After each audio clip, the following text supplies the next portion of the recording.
So, Nerdland, there were a whole bunch of folks who deserved a letter this week. One of the top contenders was Republican Congressman Steve King of Iowa, who claimed that many undocumented youth are drug mules with cantaloupe-sized calves. Yeah, he seriously really said that. But before I could get to him, King got a verbal smackdown from Speaker of the House, John Boehner. I want to be clear. There's no place in this debate for hateful or ignorant comments from elected officials. Earlier this week, Representative Steve King made comments that were, I think, deeply offensive and wrong. What he said does not reflect the values of the American people or the Republican Party. Go, Boehner. But don't worry, Steve. I'm going to keep an eye on you because I have a feeling you're bound to stick your foot in your mouth again. This week's letter goes to another politician who seems to be equally tone deaf on an important issue. Dear Florida Governor Rick Scott, it's me, Melissa. Maybe you thought the whole brouhaha over the stand your ground laws would go away now that George Zimmerman was acquitted. Not even close.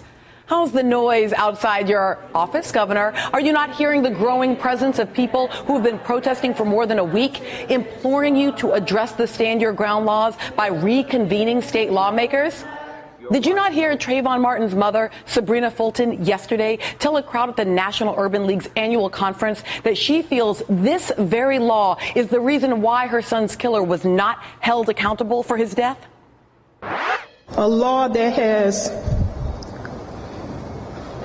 prevented the person who shot and killed my son to be held accountable and to pay for this awful crime. If you didn't hear that, surely, Governor, you must have heard the words of Maddie, also known as Juror B29 this week, during her interview with Robin Roberts on Good Morning America. You know her. She's one of the 6 citizens, one of your constituents, who was tasked to determine the guilt or innocence of George Zimmerman.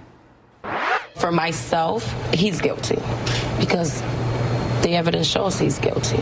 He's guilty of killing Trayvon Martin. But we couldn't prove that intentionally he killed him. And that's the way that the law was read to me. I know I went the right way because by the law and the way it was followed is the way I went. But if I would have used my heart, I probably would have went a hung jury. I want to make sure you heard that, Governor. That was your heartbroken citizen telling you that, yes, she performed her civic duty and followed the law. But then in her heart, the evidence showed that George Zimmerman was guilty of killing Trayvon Martin. But that is what happens when you have a law in the books that sets up a climate where a gun-toting citizen can justify shooting an unarmed person as self-defense.